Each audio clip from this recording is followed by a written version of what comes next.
Comment photographier quelque chose qu'on ne peut pas voir? D'où vient l'univers? Et surtout, à quoi pense un chercheur quand il consacre ses journées à explorer des mystères que personne n'a encore résolus? Aujourd'hui, dans Voix d'inconnu, je reçois Yacine, doctorant et chercheur en astrophysique à Georgia Tech, une université située à Atlanta, aux États-Unis. Ensemble, nous allons plonger au cœur de la science, mais aussi dans l'esprit curieux d'un chercheur qui tente de percer les mystères de l'univers. Son sujet de thèse, rien de moins que les trous noirs. Je vous avoue que, comme beaucoup, j'en avais déjà entendu parler, sans jamais vraiment comprendre ce qu'ils sont. Mais ne vous inquiétez pas, aujourd'hui, nous sommes entre de bonnes mains. Alors, laissez-vous guider par Yacine, avec sa passion et sa clarté, dans un voyage où l'invisible devient soudain un peu plus compréhensible. Bonjour Yacine. Bonjour.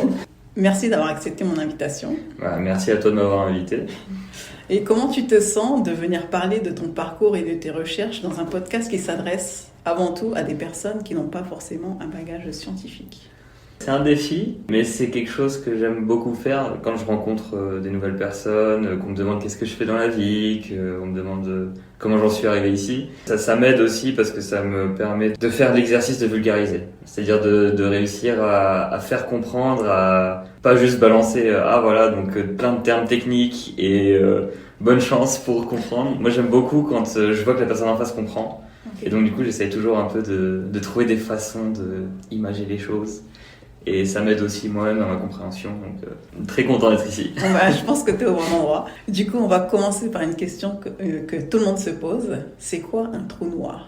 Alors, c'est quoi un trou noir? C'est un objet pour le moins étonnant, c'est-à-dire qu'il y a beaucoup de définitions d'un trou noir. L'idée, elle est la suivante, c'est que la grande idée d'Albert Einstein à l'époque, l'idée qu'on entend souvent, la relativité, c'est de dire que la gravité, ce n'est pas une force. Donc au lycée, on apprend souvent que la gravité, c'est une force qui dépend de la masse de deux objets qui s'attirent l'un l'autre en fonction de la distance entre les deux.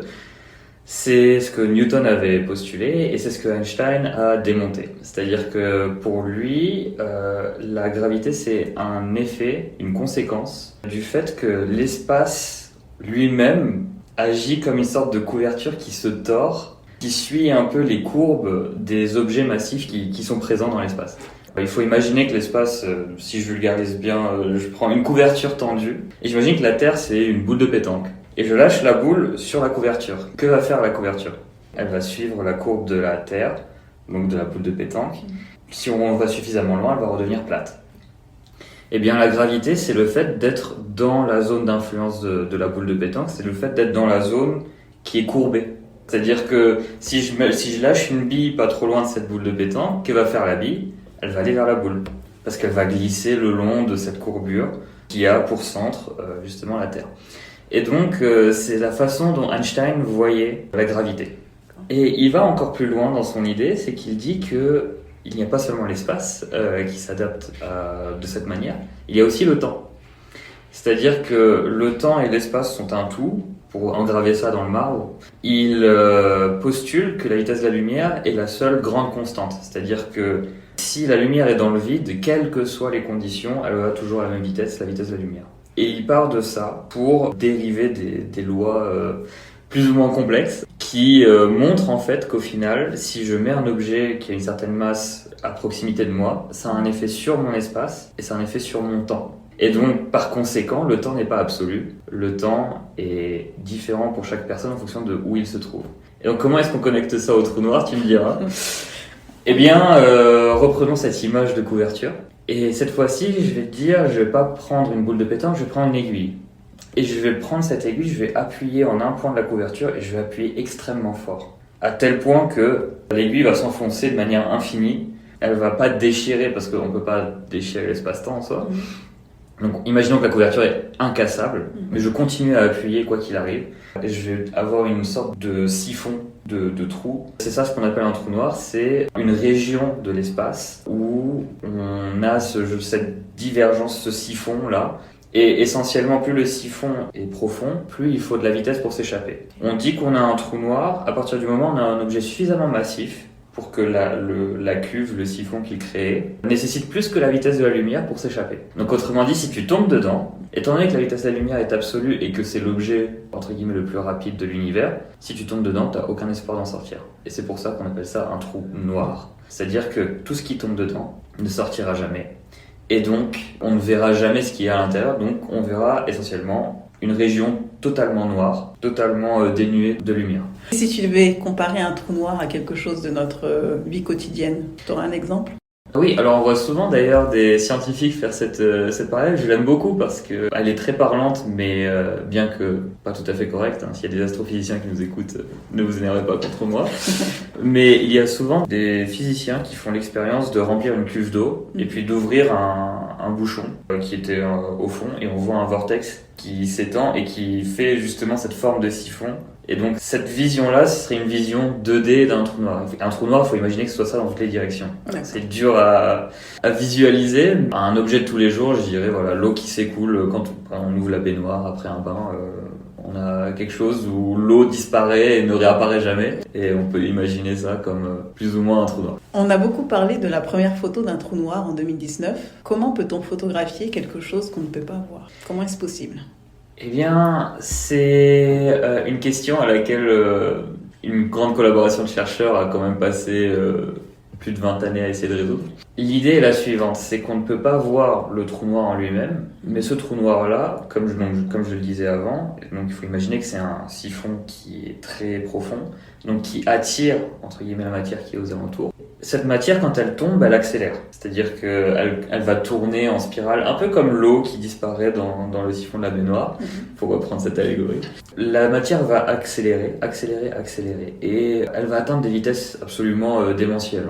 Très difficile à visualiser, mais on atteint des pourcentages non négligeables de la vitesse de la lumière, donc c'est quand même assez violent comme procédé. Et donc cette matière-là qui accélère, elle est chargée, c'est-à-dire qu'il y a des électrons, des protons, donc il faut imaginer qu'il y a des courants qui passent dedans. C'est pas seulement de la matière neutre comme de l'eau, c'est des courants électriques, des courants magnétiques. Et en fait, il y a un phénomène qui fait que si on prend un électron, donc la particule élémentaire de l'électricité, pour simplifier, si on prend un électron et qu'on le fait accélérer, il y a un phénomène qui fait que il doit conserver une quantité d'énergie constante, et donc le surplus d'énergie qu'il a en accélérant, il le relâche sous forme de lumière.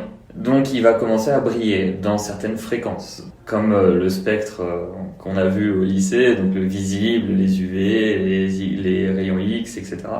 Les électrons, en fonction de leur accélération, vont briller à une certaine fréquence. Et donc nous, c'est ça qu'on regarde. C'est-à-dire que notre raisonnement est le suivant. S'il y a un trou noir, il y a un moment à partir duquel même la lumière émise par ces électrons, et même ces protons aussi, ne sera plus visible. Donc entre guillemets, au lieu de voir une sorte de boule de lumière complète, on devrait voir une région complètement obscure au milieu, qui n'est pas censée pourtant être là. Étant donné que si on postule qu'un trou noir n'existe pas, alors on aura une boule de lumière et voilà, fin de l'histoire. Et donc c'est ce à quoi les astrophysiciens se sont attaqués, donc ils se sont dit voilà, on va aller observer ce qu'on appelle donc le disque d'accrétion.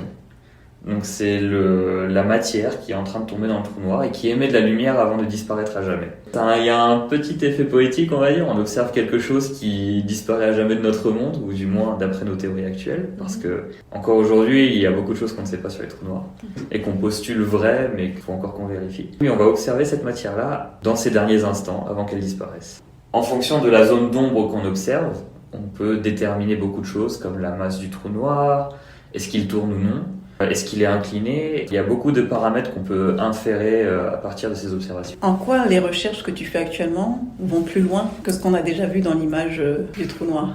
Alors, c'est un sujet tout aussi politique que scientifique, on va dire, parce que ce que je fais, c'est aussi ce que tentent de faire d'autres équipes un peu partout dans le monde.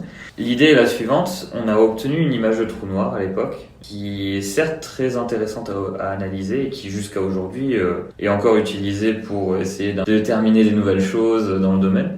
Mais quiconque l'a vue s'accordera avec moi sur le fait qu'elle est un petit peu floue, voire même très floue. On aurait bien aimé, en tant que chercheur en physique, on aurait adoré même avoir une image un peu plus détaillée, avec un peu plus de choses à observer, notamment des structures, ce qu'on appelle les structures fines, des patterns du coup qu'on souhaiterait voir pour pouvoir être sûr que certaines théories sont vraies, ou si elles ne sont pas vraies, est-ce qu'on pourrait pas les retravailler pour être en accord avec ce qu'on observe. Et donc l'idée est la suivante. Donc en 2019, ces chercheurs que tu as mentionnés, dont deux travaillent avec moi actuellement, sont mes directeurs de thèse. Ces chercheurs, ils se sont dit la chose suivante: observer un trou noir, c'est un challenge absolument monstrueux. Si je dois remettre les choses à l'échelle terrestre, on va dire, c'est prendre en photo un grain de sel au milieu de New York en étant à Los Angeles. Comment est-ce qu'on arrive à faire ça? Eh bien, il n'y a pas 36 manières. Quand on a fait le calcul, on s'est dit au tout début, on va créer un seul grand télescope, ça va nous suffire, on va regarder, ça va être génial. Quand on fait le calcul, on trouve que le télescope doit être de la taille de la Terre.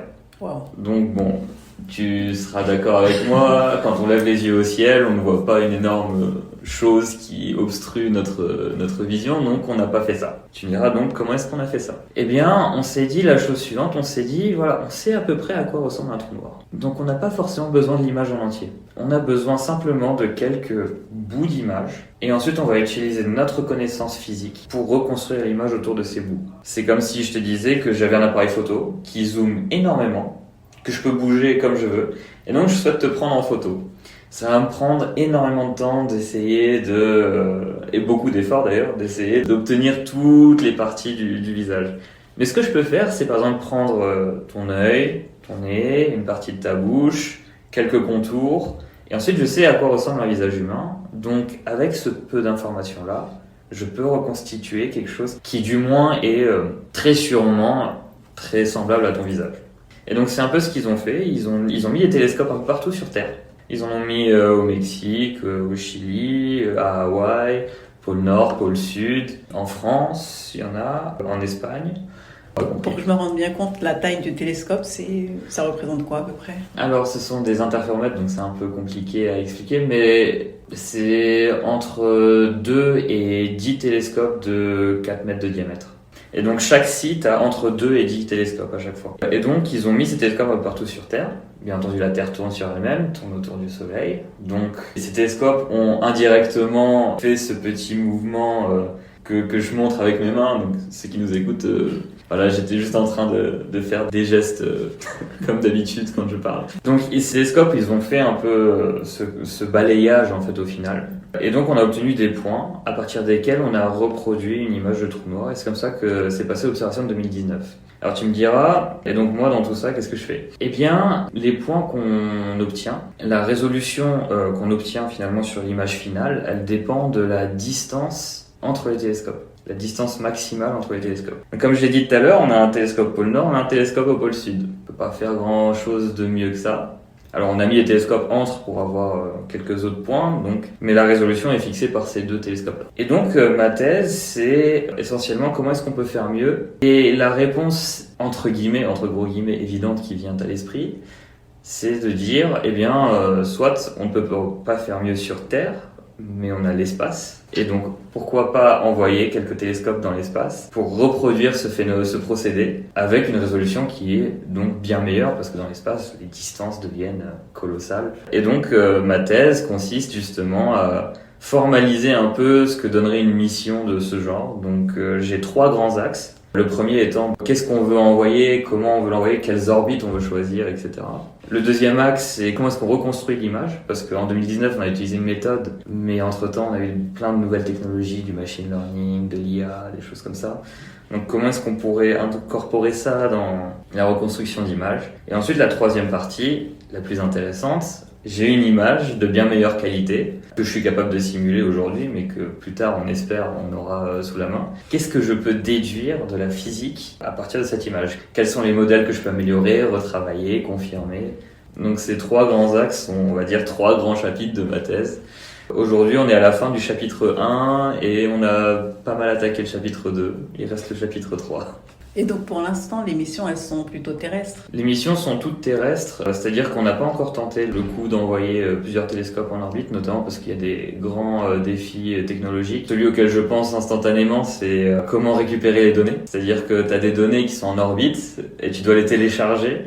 Le problème, c'est qu'une observation de trou noir, c'est entre 2 et 5 pétaoctets. Donc pour donner une référence à nos auditeurs, un pétaoctet, c'est doit être du 1000 milliards de gigaoctets. Donc on peut pas télécharger ça, même avec une fibre optique, on s'y essaierait pas, quoi. Donc il y a plusieurs challenges techniques qui sont liés à ça. Comment est-ce qu'on télécharge ça? Comment est-ce qu'on compresse ça? Et notamment, il y a une nouvelle technologie de télécommunication par laser qui a été développée il y a pas longtemps, qui continue d'être développée d'ailleurs, et qu'on souhaite utiliser dans le cadre de notre mission. Il y a plein d'autres défis d'ingénierie comme celui-là qui s'ajoutent à cela, mais pour donner une petite idée de pourquoi on n'est pas encore allé dans l'espace. D'ailleurs, c'est assez intéressant. Mon directeur de thèse me parlait justement de l'observation de 2019 et il me disait que malgré le fait qu'on ait des fibres optiques sur Terre, Internet, etc., après une observation, il préférait déconnecter les disques durs et les envoyer par FedEx plutôt que d'envoyer un lien pour télécharger ou en accès à un serveur ou quoi. C'est dire à quel point c'est plus rapide d'envoyer le disque dur lui-même pour que le mec il le rebranche à l'autre bout de la Terre plutôt que de télécharger ça ou de s'envoyer ça. Est-ce que dans le cadre de vos recherches, vous êtes libre? C'est sur le plan peut-être économique, politique, scientifique aussi? Alors, tout dépend de ce qu'on définit comme libre. C'est-à-dire qu'aujourd'hui, nous, ce qu'on aimerait, c'est que la NASA finance ce projet. Donc, on a déjà fait plusieurs présentations dans ce sens avec NASA Goddard, donc c'est le headquarter, c'est à Washington. Quand on demande à une agence nationale de financer notre recherche, il faut que cette agence nationale ait quelque chose à y gagner. Et donc il faut toujours orienter la façon dont tu parles de ta recherche, non pas comme ah c'est incroyable, on va découvrir ce que ce sont les trous noirs, mais plutôt regarder le progrès technologique que relever un tel défi va apporter à la société. Donc on est libre, si tant est qu'on arrive à marketer l'idée d'une manière intéressante, on va dire, pour les gens qui, justement, décident de financer la recherche, mais ne sont pas nécessairement experts dans le domaine dans lequel on est. Et par exemple, dans le cadre de la NASA, ça serait quoi leur intérêt de financer votre projet? Par exemple, si demain vous avez une photo précise et incroyable d'un trou noir, qu'est-ce que ça changerait pour la science? Il y a plusieurs réponses à cela. La première, c'est celle que j'ai justement mentionnée juste avant, c'est que la fin n'est pas nécessairement ce qu'on cherche, mais c'est plutôt les progrès techniques qui vont nous amener vers cette fin. C'est-à-dire que le fait de développer des technologies qui permettent d'envoyer des interféromètres dans l'espace, des technologies qui permettent de focaliser sur une source qui est extrêmement loin et d'avoir une photo à une résolution incroyable. Alors, si on retourne les télescopes vers la Terre, on peut imaginer les applications, là. La nouvelle physique qu'on peut déduire de l'observation d'un trou noir, c'est essentiellement de la physique des plasmas et de la relativité. Mais donc la physique des plasmas, aujourd'hui, c'est un sujet qui est très plébiscité, on va dire, notamment pour la fusion nucléaire. Donc il y aurait quelques changements d'échelle à opérer, mais certaines lois qu'on pourrait déterminer seraient applicables même aux réacteurs de fusion. Pour ce qui est de la relativité, alors il y a aussi ce côté de découvrir des choses qui aujourd'hui ne semblent pas utiles, mais qui demain pourraient apporter quelque chose. Je vais donner l'exemple très classique dans le monde de la science de Nikola Tesla, qui avait fait tous les travaux sur les ondes électromagnétiques, sur les communications sans fil, et que les recherches n'ont jamais été utilisées parce que tout le monde pensait que c'était bidon, ça servait à rien. Et aujourd'hui, ton téléphone est sans fil, ton casque est sans fil, tout est sans fil. Donc voilà, découvrir de nouvelles choses sur la relativité aujourd'hui, ça nous apporte peut-être pas énormément dans l'immédiat, mais qui sait plus tard avec des nouvelles technologies. D'ailleurs, la relativité est déjà utilisée dans la conception des GPS par exemple. Les télescopes qui permettent d'obtenir ta position sur Google Maps vont à une vitesse qui certes est élevée, pas très élevée comparée à la lumière, mais quand même élevée, à tel point qu'il y a un effet relativiste. Si on ne prenait pas en compte la relativité, ton GPS se tromperait de quelques kilomètres à chaque fois, et donc tu te retrouverais dans des campagnes bizarres, parce qu'en fait il n'y a pas cette correction liée à la relativité. Donc il y a des occurrences assez surprenantes parfois de ce qu'un nouveau savoir peut apporter. Et donc c'est ce sur quoi table la NASA aussi, c'est-à-dire qu'ils souhaitent une sorte d'exclusivité sur des nouvelles notions, sur des nouveaux savoirs, parce que cette exclusivité-là peut donner aussi une exclusivité technologique, et donc une forme de soft ou de hard power, suivant comment tu appliques la technologie. Okay. Ouais. Tu travailles actuellement sur un problème que personne n'a jamais résolu. Qu'est-ce qui se passe dans ta tête ? Comment on cherche dans ces conditions et dans quelle direction va-t-on ? Je pense que c'est une question, si on la pose à ma mère, elle aura beaucoup de choses à dire aussi parce qu'elle m'entend très souvent râler à propos de ça. Qu'est-ce qui se passe dans ma tête ? C'est assez étonnant, c'est que, entre guillemets, on n'arrive jamais à se mettre en mode off. Je pense que tout chercheur un peu passionné aura le même sentiment que moi, c'est que la déconnexion ne s'opère jamais vraiment. Je sors du bureau, mais je continue à y penser. Bien que je n'y pense pas activement, je suis pas tout le temps en train d'écrire sur une feuille, hein. Je sais m'amuser aussi, sortir avec des amis, etc. Parfois, il y a des choses très communes qu'on regarde et qui, dans le cadre de ce qu'on essaie de trouver, nous donnent une idée. Ça m'arrivait très souvent quand j'étais en prépa. Je travaillais sur des problèmes qui, eux, avaient une solution, mais que je n'avais pas. Et donc, ça m'arrivait parfois à table, un soir, un dîner comme ça, je me dis « Ah, tiens, voilà, l'idée, elle est là ». Et donc c'est ça un peu ce qui se passe dans la tête, c'est que je remue un peu tout. Les journées se ressemblent pas déjà. C'est-à-dire qu'à chaque fois je tente des choses, je mets en place un modèle, je fais un calcul, je lance une simulation, ça me donne ce que je veux ou pas. Et si ça me donne pas ce que je veux, pourquoi ? Et donc on continue comme ça. Donc je remue sans cesse les idées. Tiens, si on faisait ça comme ça, si on faisait ça comme ça. Ah tiens, ça je vais essayer ça demain, ça je vais essayer ça dès que j'aurai un peu de temps.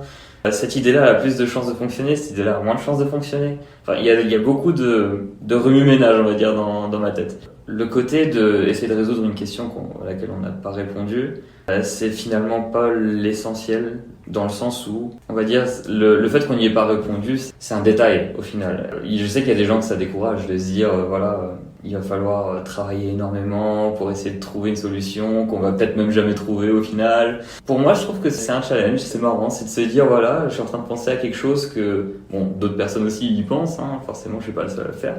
Mais je suis le seul à y penser peut-être de cette manière-là. Et donc, qu'est-ce que cette façon de penser qui m'est singulière peut apporter au domaine ? Eh bien, c'est ce à quoi j'essaie de répondre tous les jours. Est-ce que tu dirais que la recherche est une affaire de patience ou d'intuition ?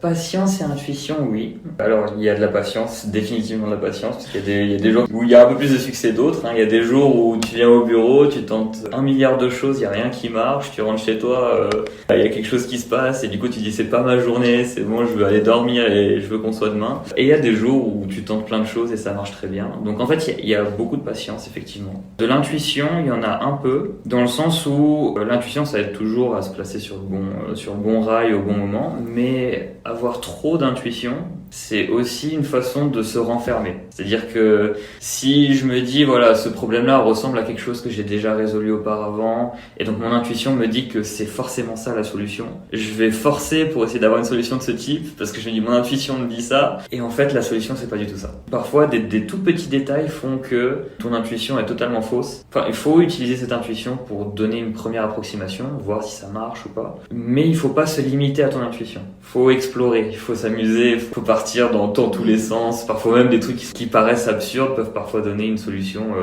à un problème sur lequel tu planches depuis une semaine, un mois, une année. Donc je pense que la recherche, c'est pas seulement intuition et patience. Il y a un côté de la passion. Faut que tu t'amuses, parce qu'il y a des jours qui sont moins drôles que d'autres. Et il y a, j'ai pas envie de dire de l'obstination, je dirais plutôt persévérance. Tu te heurtes à un mur en permanence. Et donc tu tentes des choses, donc il faut tout le temps y retourner, tout le temps réessayer avec la même motivation pour tenter de trouver quelque chose. Après ça c'est l'idéal, hein. À tout chercheur, y compris moi, il arrive d'avoir des baisses de motivation, des hausses de motivation. Il y a des hauts et des bas, mais la persévérance c'est la clé. Dans l'imaginaire collectif, beaucoup de gens pensent que la recherche scientifique est réservée à une élite. Qu'est-ce que tu penses de tout ça ? Alors, ça dépend de ce qu'on appelle élite. C'est-à-dire que si c'est une élite académique, dans ce cas, je dis que c'est faux. C'est-à-dire que, comme je disais précédemment, la recherche, c'est essentiellement de la passion et de la persévérance. Et toute personne passionnée et persévérante n'est pas forcément bonne académiquement, pardon. Pour moi, la recherche, c'est vraiment une élite de personnes qui sont capables, d'avoir le courage d'entrer dans un domaine qui est extrêmement, parfois, compliqué. C'est-à-dire que, en astrophysique, je comprends pas beaucoup plus de choses que tout un chacun. Simplement, je vais lire un article encore et encore et encore et encore et encore jusqu'à ce que je comprenne tout. Et c'est un peu ça mon boulot. Donc il y a une première forme d'élitisme qui est celle de avoir cette persévérance, cette motivation et cette dynamique d'essayer de tout le temps retourner vers le problème et de pas se laisser décourager par la complexité de la chose. Ensuite, il y a un côté très imaginatif à la recherche. C'est-à-dire que si on reste fidèle aux bouquins qu'on a lus, à ce qu'on nous a dit un professeur ou quoi, on trouvera des solutions bien sûr, mais dès qu'on tombera sur un problème un peu plus exotique, si on n'a pas d'imagination, c'est probablement la fin des haricots. Il faut vraiment réussir à imaginer, à représenter les choses, accepter de sortir du cadre. Et ça c'est très important parce que les personnes très académiques souvent ont ce problème de justement de ne pas forcément sortir du cadre. C'est plutôt l'inverse, elles se conforment très bien au cadre académique qu'on leur impose. Mais ce côté de sortir du cadre, c'est ce qui fait que la recherche, je trouve, fait qu'elle est accessible, on va dire, finalement à tout le monde, si tant est qu'on a la motivation d'essayer d'entrer dans le sujet, d'essayer d'imaginer, d'essayer de s'approprier les choses et de s'intéresser à la notion. C'est-à-dire que le maître mot pour moi, et c'est pour ça que j'ai vraiment appuyé dessus, c'est ce que j'appelle la notion. C'est-à-dire que je ne demande pas à savoir qu'est-ce qui marche pas, ça c'est le boulot d'un ingénieur. Moi ce que je demande c'est pourquoi ça marche et pourquoi ça ne marche pas. Et ça souvent on nous l'apprend pas à l'école. À l'école on va nous dire voilà on a tel théorème, voilà on a Pythagore ça marche comme ça. Pourquoi ça marche comme ça? Est-ce qu'on nous a déjà expliqué pourquoi ça marchait comme ça? Et Thalès ça marche comme ça, d'accord. Donc on vient à l'examen. La question, c'est utiliser le théorème de Thalès pour résoudre tel problème. Voilà, on résout le problème, on a 20 sur 20, on est content. Au final, est-ce qu'on sait pourquoi marche Thalès? Non. Et donc c'est ça le problème. Donc pour moi, la recherche n'est pas limitée à une élite académique. Académique ou sociale peut-être? Même sociale. Alors, je vais pas rentrer dans les beaux discours. C'est vrai que quand on est né dans un certain environnement, on est plus à même de s'orienter vers la recherche, vers les études longues de manière générale. Mais ce que je décris jusqu'à maintenant, c'est quelque chose qui est aussi accessible à quelqu'un qui n'est pas d'un milieu social très favorisé. C'est vraiment une histoire de passion, de persévérance. Donc c'est une histoire de tempérament, d'autonomie, de dynamique, de discipline. Et aussi, il faut un petit côté de je fais ce que je veux et laissez-moi tranquille. Et c'est assez bizarre dit comme ça. La recherche et la création de nouveaux théorèmes sont ce qui crée le cadre des élèves qui vont à l'école après, etc. Mais au final, les chercheurs, c'était souvent des gens qui étaient là, je fais ce que je veux et voilà. Et en fait, si on regarde même dans les années, je trouve ça très intéressant, dans les années 30, 40, les chercheurs se battaient à coups de lettres. Ils s'envoyaient des lettres incendiaires les uns les autres. Non, ce que tu fais, c'est pas du tout cohérent, ça a pas de sens, ça a ni queue ni tête. Un grand exemple dans la recherche en physique, c'est Einstein et Schrödinger. Einstein qui, très subtilement, quand il a entendu parler de la mécanique quantique, a dit Dieu ne joue pas au dé, parce que la mécanique quantique est probabiliste, donc on met des probabilités, et donc chaque chose a une probabilité d'arriver, mais on peut pas dire que ça va arriver ou non. Et pourtant, la mécanique quantique aujourd'hui est un domaine, certes qui ne se réconcilie donc pas avec la relativité, mais qui est utilisé dans l'industrie et dans la recherche. On a un peu divergé, mais pour moi, la recherche, elle est accessible à quiconque a la motivation, à l'envie et la persévérance. Donc c'est une élite aussi. En soi, on peut définir une élite comme ça aussi. Tout à fait. Mais je préfère la définir comme ça que définir l'élite comme étant les gens qui ont des bonnes notes à l'école. Et pour revenir sur ton parcours personnel, comment tu en es arrivé à étudier l'astrophysique? Justement, mon parcours fait que justement j'ai cette définition d'élite. C'est-à-dire que faire de l'astrophysique en France, c'est très compliqué. C'est un domaine où il n'y a pas beaucoup de place, où il faut rentrer dans les toutes meilleures écoles, polytechniques, école normale supérieure, ou bien faire des masters spécialisés dans le domaine et encore après pour trouver un boulot, faut cravacher. Eh bien, je faisais pas partie de cette élite académique. Donc moi j'ai emprunté le raccourci qui n'en est pas un. Jusqu'au lycée, j'avais des plutôt bonnes notes, même des très bonnes notes. Une fois que je suis rentré en prépa, donc j'ai suivi le parcours jusqu'à très classique de se dire voilà, j'ai des bonnes notes à l'école, je vais en prépa, puisque j'ai envie de faire de la science, ça va être la voie royale, et puis voilà. J'arrive en prépa, première année, je crois que j'étais 3e avant le dernier, en physique. Ouais, ça refroidit bien comme il faut. En maths, notre professeur avait 3 zones, il avait la zone verte, la zone orange, la zone rouge. La zone verte, c'était les gens qui allaient en étoile, donc la meilleure partie de la prépa. En orange, c'était les gens normaux, mais qui s'en sortiraient, et la zone rouge, c'était ceux qu'il fallait dégager. Eh bien, j'ai fini l'année en zone rouge. Donc, ma première année de prépa, ça a été un haut, puis ensuite un très bas. Et donc j'arrive en 2e année de prépa, et là, pareil, avant-dernier en physique. En maths, je m'en sortais quand même un peu mieux, mais on va dire que j'étais pas la personne sur laquelle on allait tabler pour les meilleures écoles que je décrivais précédemment. Et donc, je passe les concours, ça se passe pas très bien, et je décide de faire une 3e année de prépa, donc ce qu'on appelle une 5,5. Et pendant cette 3e année de prépa, malheureusement, il y a eu le Covid, et donc ça a beaucoup changé le format des concours, et au final, j'ai pas non plus beaucoup progressé en termes de notes. J'ai beaucoup progressé en termes de compréhension cependant. C'est-à-dire que faire une troisième année de prépa, ça m'a permis d'avoir une maturité, de vraiment m'intéresser aux notions auxquelles je n'avais pas eu le temps de m'intéresser pendant les 2 années de prépa auparavant. Donc de comprendre comment les choses fonctionnent, pourquoi ce théorème fonctionne, pourquoi ça marche. Ça m'a permis d'avoir un peu ce côté de me dire, ah tiens, effectivement, si je veux réussir dans ce domaine-là, il faut que je comprenne le fond des choses. Et donc, à l'approche des concours, forcément, quand on n'a pas forcément beaucoup d'espoir pour les grosses écoles, il faut qu'on joue un peu de stratégie. Ma stratégie à l'époque, c'était que je n'allais pas nécessairement réussir à aller en astrophysique. Genre, je m'étais un peu fait à l'idée que c'était un domaine un peu trop loin pour moi. Mais pour moi, l'ingénierie aérospatiale, c'était la voie du milieu. C'est-à-dire, j'allais forcément devenir ingénieur. Si je pouvais être ingénieur dans un domaine qui se rapproche de ce que font les astrophysiciens, alors soit je m'en contenterais. Et donc, j'ai fait le choix d'aller aux arts et métiers, qui est un choix qui est pas très classique quand on vient d'une filière maths physique comme moi. Il n'y avait que 30 places au niveau national. Et j'ai été le dernier national appelé. Vraiment, j'ai été appelé une semaine après la rentrée, je crois. Vraiment, j'étais le premier en liste d'attente pendant 2 appels et j'ai fini par rentrer. Donc de là, j'avais choisi les arts et métiers pour une raison qui était très simple au final. C'est qu'ils avaient ce qu'on appelle le parcours US. Et le parcours US, il permet à tout élève des arts et métiers de faire sa 2e année à Paris et de postuler aux écoles américaines, quel que soit le domaine, tant qu'on reste dans l'ingénierie forcément. On a le choix d'aller dans l'institution qu'on veut, mais il faut qu'on se fasse accepter. Et donc j'ai passé ma 2e année des arts et métiers pareil à Paris, les candidatures, etc. On était une petite promo d'une 20aine à faire ce parcours-là, parce que c'est beaucoup de risques au final. Si on n'avait aucune lettre, on finissait notre parcours aux arts et métiers sans double diplôme, et bonne chance. Donc c'est un parcours qui n'est pas forcément très plébiscité dans l'école, et qui pourtant, moi je trouve, avait beaucoup d'arguments en sa faveur, notamment par la liberté qu'on te donne. Donc j'ai fait mes petites candidatures et Georgia Tech est ressorti comme l'école que j'allais choisir pour la suite de mon cursus en aérospatial donc. Mais et c'est là que la persévérance revient. Je n'avais pas totalement, on va dire, perdu de vue ce rêve que j'avais de devenir astrophysicien, parce que c'est un rêve que j'ai depuis que j'ai 7 ans. Donc il y avait quand même de l'histoire derrière tout ça. Mais je n'avais pas totalement perdu de vue ce rêve, et donc j'ai essayé de provoquer un peu la chance. Comment j'ai fait ça? On va dire, à Georgia Tech, les choses sont très ouvertes. C'est-à-dire que tu peux être élève en ingénierie, s'il y a un cours de philosophie des sciences qui t'intéresse, tu peux le prendre. S'il y a un cours de japonais qui t'intéresse, tu peux le prendre. Et s'il y a un cours de musique, tu peux le prendre aussi. Tout est open. Après, il faut que tu respectes certains critères pour obtenir ton diplôme, mais tant que ces critères sont respectés, tu peux choisir n'importe quel cours. Donc, ni une ni deux.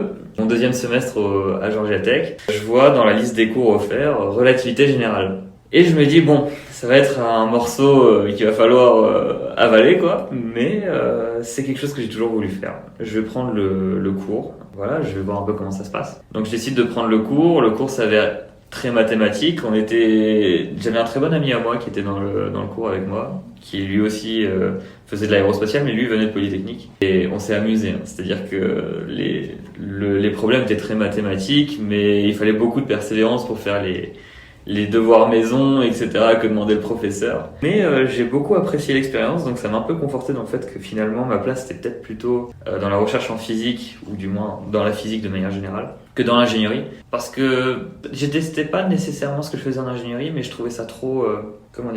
Le boulot d'un ingénieur, c'est que il faut que ça marche. On va te demander que ça marche. Et si ça marche, alors on s'en fout plus ou moins de comment ça marche, si ça marche. Et c'est ça que je n'aimais pas, c'est que parfois on disait on approxime ça comme ça, on fait ça comme ça, on ensemble les deux, les résultats sont pas trop mauvais, on passe à la suite. Et donc il n'y a pas de profondeur pour moi. Ou du moins, je veux pas dénigrer le travail d'ingénieur quand même, il y a de la profondeur, mais pas suffisamment à mon sens. J'aime beaucoup comprendre les choses dans leur essence et aller très très loin dans les choses, et l'ingénierie dans cette direction ne me plaisait pas nécessairement. Donc je prends ce cours de relativité générale, ça se passe très bien, même s'il y a beaucoup d'heures qui y sont passées.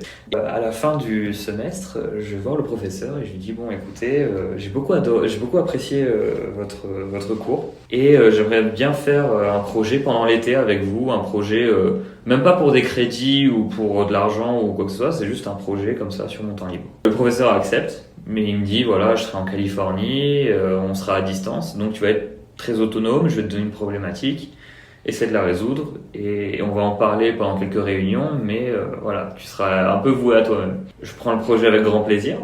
Entre-temps, je rentre en France, donc je travaille en France depuis chez moi. Revoir la famille aussi, c'était la première année que j'avais passée aux États-Unis, donc.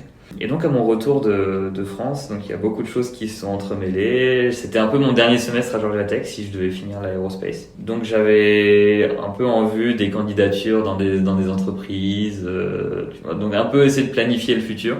Et donc j'arrive au début du semestre et donc je dis au professeur, voilà, j'ai passé l'été dessus, voici mes résultats, etc. Il me fait ah très bien, écoute, passe à telle heure dans mon labo et fais une présentation. Donc j'y vais. On va dire j'avais une petite slide, j'avais mes petits résultats, j'étais un petit peu content, je me dis je vais revoir le professeur et tout.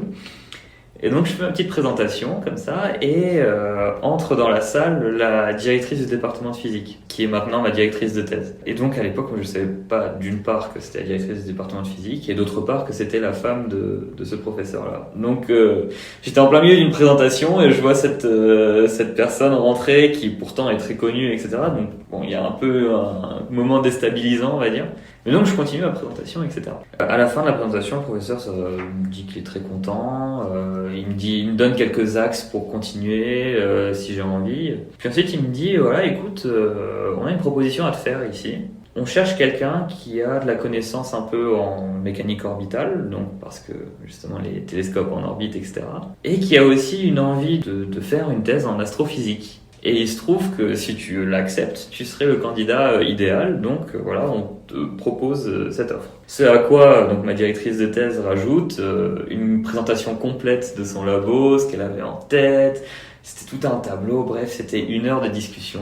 Et donc je rentre chez moi, très déstabilisé. J'ai l'opportunité d'entrer dans une carrière de rêve, c'est-à-dire que quelque chose que j'ai toujours voulu faire. Et d'un autre côté, ça chamboule absolument tous les plans que j'avais pour le mois dans 3 mois. C'est-à-dire que j'avais littéralement 3 mois à finir. Donc c'était très... c'est un moment très singulier. Et donc mon premier réflexe, c'est d'appeler mon père, donc, qui est chercheur en France, et donc de lui dire, voilà, écoute, j'ai eu une offre. Sachant que mon père, j'ai ce souvenir qu'il me l'a dit plusieurs fois, il m'a toujours dit ne fais jamais de thèse. Parce qu'à son sens, ça ne valait pas le coup, l'effort qu'il fallait mettre dedans par rapport à ce qu'on devenait plus tard. Il valait mieux rester ingénieur, aller dans le privé, gagner sa vie comme il faut, et voilà. Donc il m'a dit ne fais jamais de thèse. Et donc quand je lui ai dit que j'avais une thèse, une proposition de thèse, il m'a dit écoute, je t'ai dit de ne jamais faire de thèse en France. Mais donc aux États-Unis, notamment dans le domaine qui te plaît, c'est ton rêve, etc. Il m'a dit écoute, fonce. Ma mère aussi, bien qu'elle ne soit pas dans le domaine des sciences, elle m'a dit écoute, c'est ce dont tu as toujours rêvé, donc si tu décides de le faire, vas-y. Et donc, entre-temps, moi j'avais demandé au professeur combien de temps j'avais pour lui donner une réponse, parce que je lui ai dit il faut que j'y pense quand même, c'est pas une décision que je peux faire comme ça. Il m'a dit t'as 2 semaines pour me répondre. Donc j'avais un ultimatum de 2 semaines. J'avais des discussions qui allaient beaucoup dans ce sens-là. J'appelais mes meilleurs amis aussi pour leur dire voilà ce qui se passe, etc. Et la réponse a été très unanime, c'est que j'ai toujours eu cette passion. Les gens qui me connaissent bien savent que j'ai cette passion. J'ai l'opportunité d'en faire une carrière avec des gens qui sont très connus dans le milieu et très, très gentils, très pointus aussi. Donc on va dire les conditions étaient là pour que ça se passe très bien. Donc la réponse a été unanime de mon entourage, c'est vas-y fonce. J'ai accepté l'offre. Et ni une ni deux, je me suis retrouvé à faire de la physique, faire de l'astrophysique du jour au lendemain. Et ça a été un choc. C'est-à-dire que voilà, tu arrives, il y a des gens qui ont passé déjà tout leur undergrad, donc ils ont fait un bachelor en astrophysique, un master en physique, et là ils sont en thèse en physique. Et donc ils parlent de choses qui ont l'air évidentes pour eux, et toi t'arrives dans la réunion de labo, et il y a des choses comme ça que j'ai mis 1 an à comprendre, que les gens comprenaient de base, quoi. Donc ça a été du travail aussi de se réadapter. Mais donc voilà mon parcours, très sinueux. Mais qui reflète bien un peu ce que je disais auparavant sur la recherche et sur le fait que tant qu'on a une direction vers laquelle on veut aller, et ça c'est ce que ma grand-mère me disait souvent, ma grand-mère maternelle me disait souvent, c'est que quelqu'un qui a un but, quelqu'un qui a une vision vers quelque chose qu'il veut accomplir, quelle que soit la chose que lui envoie la vie à la tête, on va dire, il finira toujours par arriver quelque part dans ce but, si ce n'est proche du but, on va dire. L'idée c'est de persévérer Et quand bien même on n'a pas forcément le profil auquel on s'attendrait pour faire les choses, au final il y a toujours un moyen détourné pour arriver à ses fins, quoi. Tu m'as l'air bien entouré par ta famille et tes amis. Oui. Est-ce qu'il y a des gens en particulier qui t'ont soutenu ou inspiré dans ce parcours-là? Ah, beaucoup. Là, quand j'y pense, énormément. Déjà, il y a mes parents. Ma mère a toujours été très proche de moi, très à mes côtés. Mon père, ça a toujours été un modèle aussi, dans le sens où c'est quelqu'un de passionné, persévérant, qui a eu une vie beaucoup moins facile que la mienne, donc il a toujours eu ce côté de me dire que bon, j'avais des conditions qui étaient bien meilleures que les siennes pour commencer, donc il fallait que j'arrive à quelque chose. C'était une pression que je me mettais moi-même, hein. C'est même pas une pression qu'ils me mettaient eux, mais je veux dire, quand on connaît l'histoire et qu'on décide d'essayer de faire au moins aussi bien, il y a toujours un peu ce côté de pression.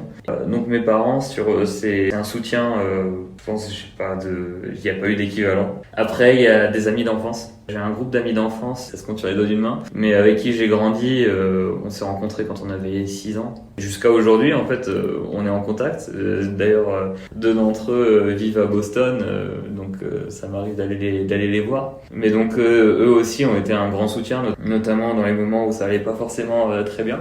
Mais même dans les moments où ça se passait bien, au final, mes meilleurs souvenirs, c'était avec eux. Et puis finalement, j'ai envie de dire, toutes les personnes que j'ai rencontrées. C'est-à-dire que à chaque fois qu'on rencontre quelqu'un, on a une partie de nous qui intègre cette personne, qui, on va dire, va changer, pour le bien ou pour le moins bien, hein. C'est comme ça, c'est les relations sociales, mais ça nous apporte toujours quelque chose. C'est-à-dire que notre personnalité évolue, se construit autour de ça. Et en cela, je pense que toutes les personnes que j'ai rencontrées dans ma vie ont participé à qui je suis aujourd'hui, et donc en cela, je leur suis très, très reconnaissant. On les remercie de près ou de loin. Vous avez contribué à ton parcours. C'est très touchant, et moi je sais que j'ai vécu aussi un peu avec cette pression, le fait de savoir d'où mes parents venaient, ce par quoi ils sont passés, et ils m'ont jamais dit de faire quoi que ce soit, d'être super, je ne sais pas, championne du monde ou je ne sais quoi, mais moi dans ma tête c'était impossible d'échouer entre guillemets. C'est ça. Parce que ils ont trop donné. Oui, c'est ça, exactement.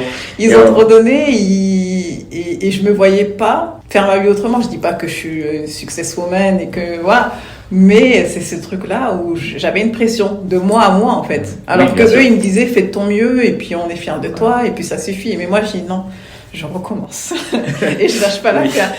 C'est un peu, c'était ça l'idée aussi. Moi, mes parents m'ont toujours un peu poussé à maximiser mon potentiel. C'est-à-dire que il fallait pas que je fasse juste comme tout le monde. Ils savaient que je pouvais faire un certain montant de travail et accomplir un certain montant de choses. Alors je sais pas à quel point ils se doutaient que je deviendrais ce que je suis aujourd'hui et ce que je serai plus tard, on verra. Mais voilà, ils m'ont toujours poussé à être au top du top de ce que je peux faire. Et c'est quelque chose que j'ai gardé en fait un peu avec moi, c'est-à-dire que un de mes grands regrets, c'est la perte d'efficacité quand on part de prépa et qu'on arrive en école d'ingénieur en France. On entend très souvent parler de ça, les élèves de prépa sont assez déçus au final de passer d'un environnement hyper stimulant où on est à 2000% de nos capacités, où on a un niveau de fatigue aussi considérable, hein, mais quand même qu'on est poussé à fond. On arrive en école d'ingénieur et c'est prends ton 10 et t'auras ton diplôme, quoi. C'est un côté que j'ai été très frustré de perdre, ce côté de me donner à 100%, d'être à fond, etc. Et que j'ai essayé du coup de réintégrer quand je suis arrivé à Georgia Tech en mettant moi-même la pression. Alors, pour expliquer un peu les choses, Georgia Tech, c'est très libre en termes de charge de travail. Tu prends le nombre de cours que tu veux, autant que tu veux. Et si tu remplis un certain nombre d'heures, tu obtiens ton diplôme. Et donc ce nombre d'heures, tu peux le faire en un semestre ou en 3 ans, c'est à toi de voir. Moi à l'époque, j'avais un boulot dans un labo de recherche en aérospatial qui prenait déjà normalement 20 heures semaine sur le papier, mais beaucoup plus. Et je me suis dit, tiens, si j'ai envie de récupérer cette efficacité, de nouveau à 100% dans mes compétences, j'ai besoin de me mettre la pression, comme j'ai eu la pression quand j'étais petit et comme j'avais la pression en prépa. Et donc comment faire ça ? Eh bien, je me suis surchargé de travail au final. J'avais pris 6 cours. Alors pour donner un ordre d'idée, un élève avec une charge, on va dire, conséquente de travail, c'est un travail dans un labo de recherche plus 2 à 3 cours. J'avais fait un travail de labo de recherche plus 6 cours. Donc j'avais doublé la mise et je me suis dit, vas-y, je vais essayer de revenir à ce niveau-là. Il y a ce côté de vouloir être au top. Et ça, c'est quelque chose que m'ont transmis mes parents. C'est de vouloir être vraiment tout le temps à fond. Même si ça a ses inconvénients, bien sûr. C'est-à-dire que parfois, on voit pas à quel point on est fatigué, mais... Et c'est quelque chose qu'ils m'ont transmis et que je suis très reconnaissant. Et ils me l'ont transmis de manière peut-être indirecte, parce que eux, tout ce qu'ils voulaient, c'est que j'ai une bonne vie et que je sois à 100% de ce que je suis capable de faire. Pas forcément plus, mais donc moi, la façon dont je l'ai transformé, c'est je me mets la pression, j'y vais à fond et bonne chance, quoi. C'est toujours intéressant de voir comment on évolue dans ce genre de famille. C'est quelque chose dont je parle pas très souvent, mais oui, c'est la façon dont je le vois. Je pense que j'aurais même jamais dit que je voyais ça comme ça. Tu travailles avec des mathématiques dans des laboratoires et des concepts très abstraits, mais qu'est-ce qui t'aide à garder les pieds sur terre? Alors ça, c'est une question à laquelle je répondrai par une question. Quel est notre besoin de garder les pieds sur terre? Pourquoi est-ce qu'il faudrait que je garde les pieds sur terre? La réponse que je donnerai, et c'est peut-être une réponse que tu obtiendras même de personnes qui font de la musique ou qui font du sport, c'est que on s'autorise parfois à perdre pied. C'est-à-dire que il y a des moments où je vais rentrer dans un truc et en fait je vais lever la tête peut-être 7 ou 8 heures plus tard, quoi, en me disant ah ouais, il y a une journée entière qui s'est passée. Il y a des moments comme ça où juste t'es à fond dedans et tu perds pied, et entre guillemets c'est pas forcément une mauvaise chose. Parce que c'est juste un état de concentration extrême, quoi, on va dire. On va vraiment chercher à obtenir la solution. Mais qu'est-ce qui m'aiderait à garder pied? Je dirais que j'aime beaucoup imaginer les choses. C'est-à-dire que même quand je vois une équation, de manière générale, déjà j'arrive quasiment pas à apprendre par cœur.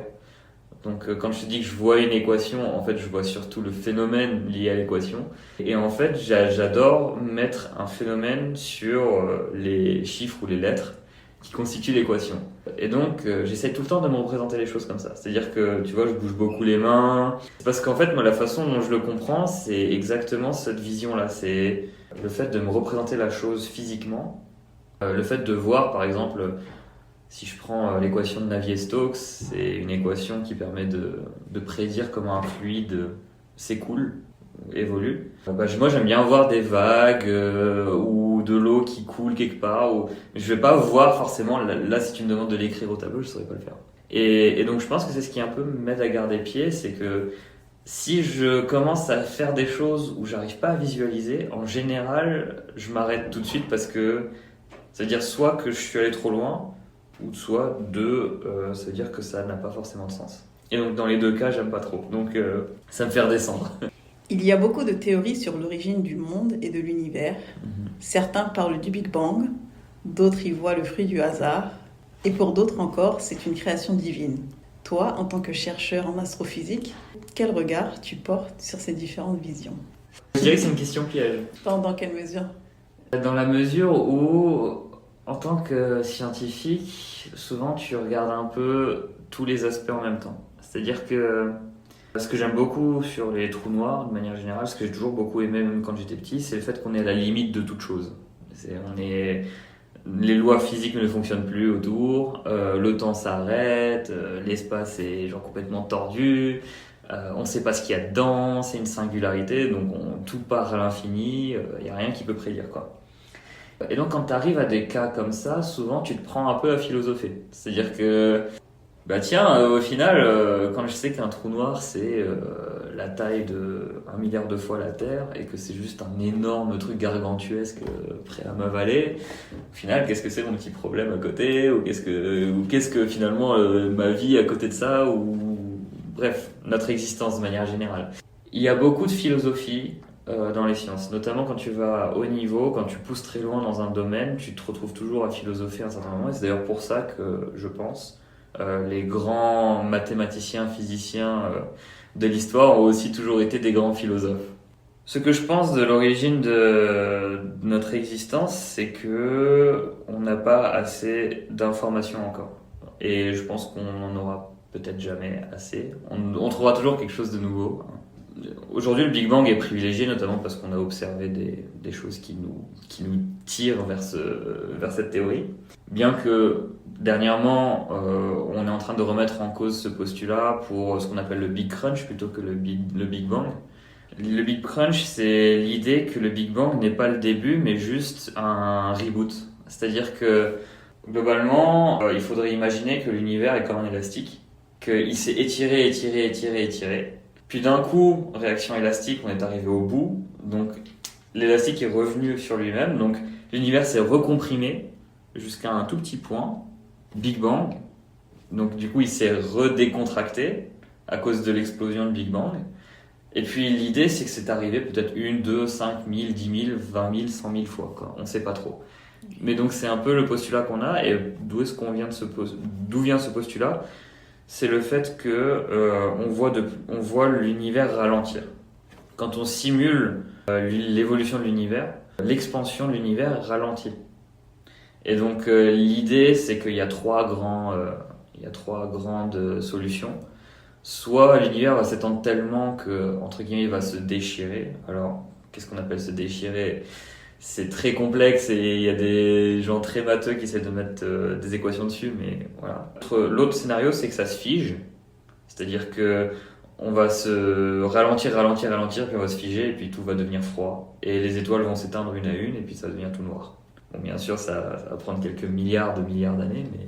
Et ensuite, la troisième théorie, c'est justement le Big Crunch, c'est-à-dire qu'on s'étire, on ralentit, puis ensuite on se recomprime. Et donc, c'est la solution qui est privilégiée par la communauté, notamment parce qu'elle expliquerait d'où vient le Big Bang par le fait qu'il y avait quelque chose avant et que ça s'est recomprimé et que c'est devenu un Big Bang. Donc, en gros, entre guillemets, si c'est ça la solution, on arrive à voir un peu plus loin derrière, mais ça ne répond pas beaucoup plus à nos questions de pourquoi on existe. La question de pourquoi on existe, honnêtement, chacun a sa réponse, je pense.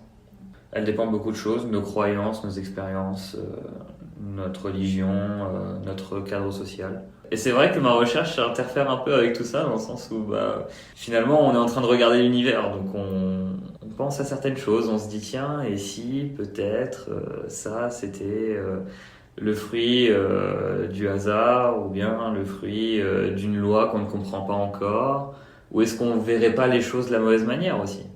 C'est-à-dire que en tant qu'être humain, on voit les choses en 3 dimensions, avec telle couleur, etc. Qu'est-ce que la réalité au final? Bon, beaucoup de philosophes se sont attaqués à cette question.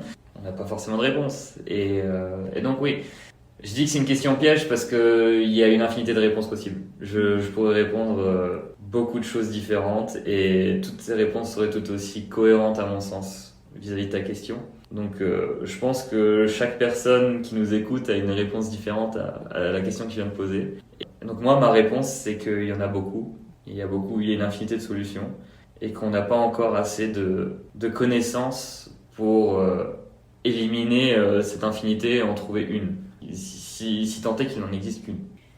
Est-ce que tu penses qu'on peut concilier démarche scientifique et spiritualité? Car on a souvent tendance à opposer les deux. On a souvent tendance à opposer les deux dans le monde actuel, je dirais. C'est-à-dire qu'on est dans une société, on va dire, où la spiritualité, la religion, les croyances, surtout quand on a grandi en France, dans un pays laïque, qui met un point d'honneur au fait de décorréler la religion de toute chose, eh bien, on se prend à décorréler la science et la religion. Mais beaucoup de grands chercheurs étaient aussi très religieux. Et c'est quelque chose qu'on fait un peu tomber dans l'oubli de l'histoire.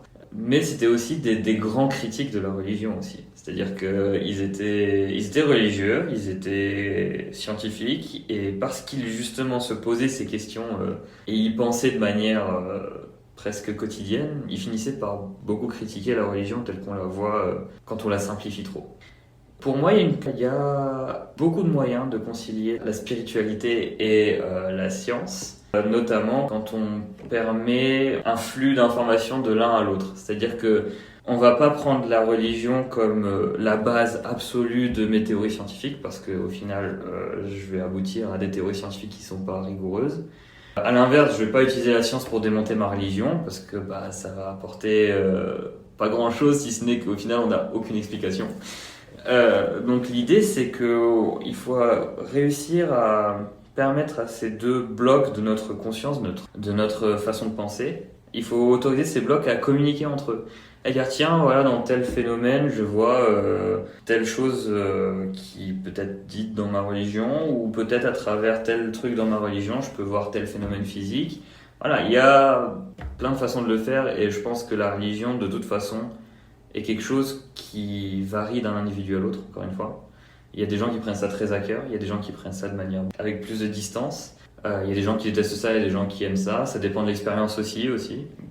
Parce que je sais qu'aujourd'hui, dans le monde dans lequel on vit, la religion est souvent très mal utilisée. Pour autant, si on est en paix avec la façon dont on pense, pour moi, il n'y a pas de contradiction entre science et religion. Il y a simplement une sorte de complémentarité. Là où la science ne répond pas, il y a la religion. Là où la religion nous fournit des choses un peu trop alambiquées, il y a la science pour l'expliquer. Et puis on continue comme ça. Si tu pouvais poser une seule question à l'univers, ce serait laquelle? Je pense que je demanderais à voir ce qu'il y a au-delà de ce qu'on appelle l'horizon des événements, donc le point de non-retour des trous noirs. C'est-à-dire que c'est un endroit, comme je le disais, où pour s'en échapper, il faut aller plus vite que la lumière, ce qui est normalement, d'après la physique moderne, impossible. Donc je suis très curieux de voir qu'est-ce qu'il y aurait après cet horizon des événements-là. Pourquoi est-ce que j'adorerais voir ça? Eh bien parce qu'on a ce qu'on appelle la théorie de l'information. La théorie de l'information, c'est que normalement, quand bien même on peut détruire des choses, on peut les transformer, les faire disparaître ou apparaître, l'information qui vient avec ces choses-là, elle est conservée, elle existe quelque part, elle est forcément retranscrite. Et le problème, c'est les trous noirs, c'est-à-dire que ça absorbe tout, la lumière qui vient de toutes les directions, la matière qui tombe dedans, etc. Et moi, j'aimerais beaucoup avoir accès à l'information liée à ces trucs-là. Qu'est-ce qui est tombé dedans?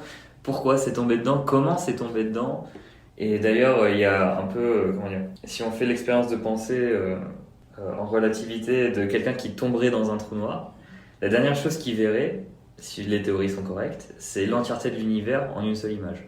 Parce qu'en fait, ce qui se passe, c'est qu'il y a ce qu'on appelle l'ISCO, donc c'est la dernière orbite stable, donc c'est la plus à l'intérieur.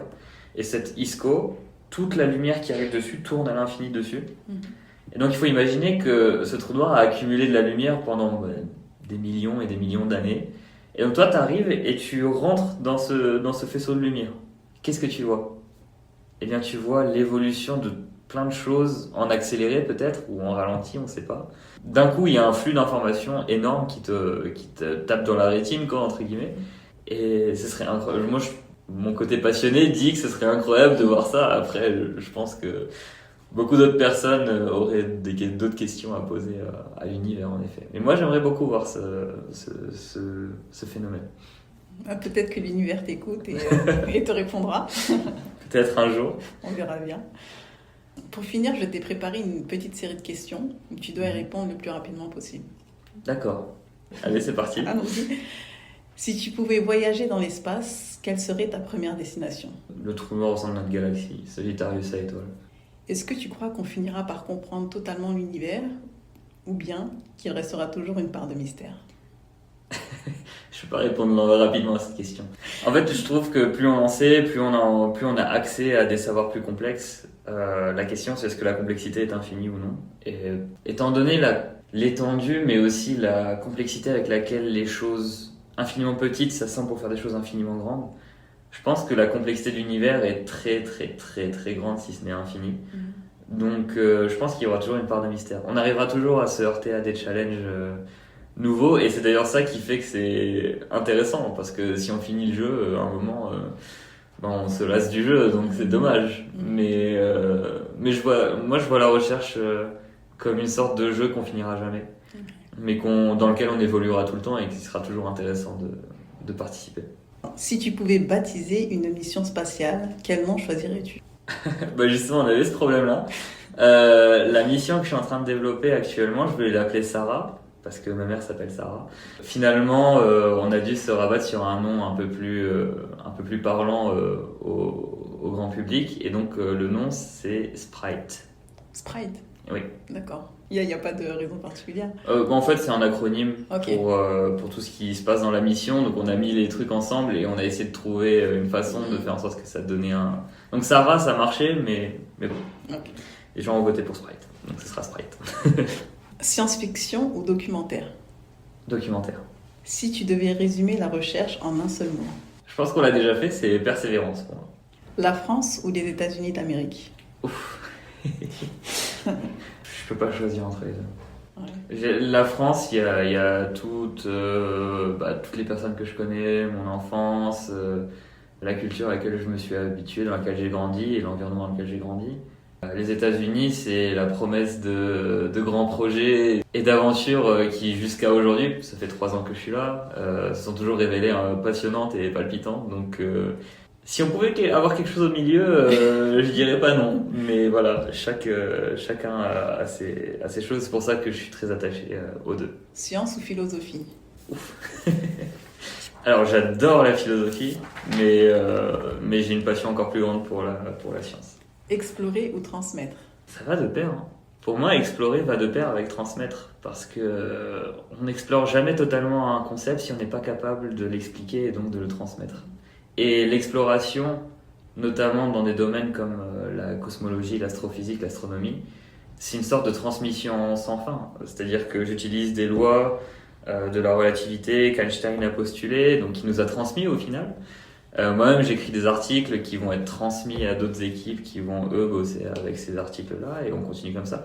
La recherche, c'est une sorte de grande transmission permanente, de chercheur à chercheur, de personne à personne. On construit des idées sur des idées sur des idées. Et puis un jour, quelqu'un arrive et a la dernière brique d'un grand bâtiment et ça te donne une grande idée. Mais chacun pose sa brique, en fait, au final. Et c'est pour ça que je pense, même les prix Nobel le disent quand ils sont interviewés. Il y a un côté ils ont eu l'idée parce que beaucoup de gens auparavant ont, eux, débroussaillé un peu le phénomène, ont cherché des explications, etc.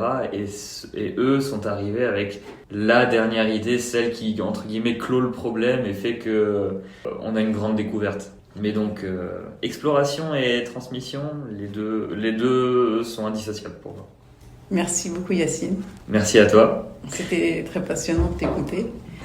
Donc merci pour ta clarté, pour toutes ces explications et pour nous avoir emmenés le temps de cette conversation aux frontières de l'univers. Avec grand plaisir. Voilà. Et tu nous rappelles que la recherche, ce n'est pas seulement une affaire de calcul, mais une aventure humaine faite de doutes, d'intuitions et de rêves. Donc Yacine, je te souhaite plein de belles réussites pour la suite de ton parcours et que tes recherches continuent à t'ouvrir ces portes de l'univers. Merci beaucoup.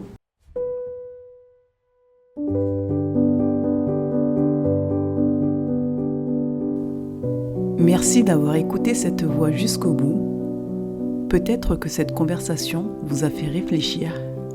Peut-être qu'elle a soulevé des questions que vous gardiez pour vous.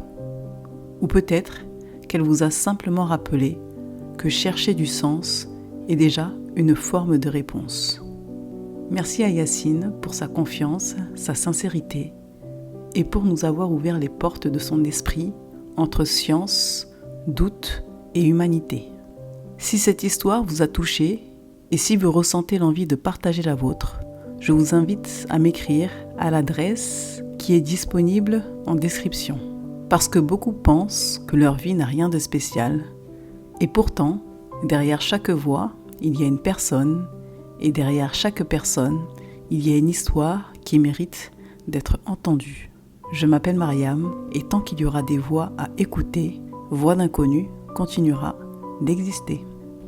Et dans le prochain épisode, une autre voix prend la parole, celle de Dr Toudjani, qui viendra nous raconter comment, à son échelle, elle compte changer les choses, changer les pratiques, changer les mentalités, et peut-être changer un peu le monde.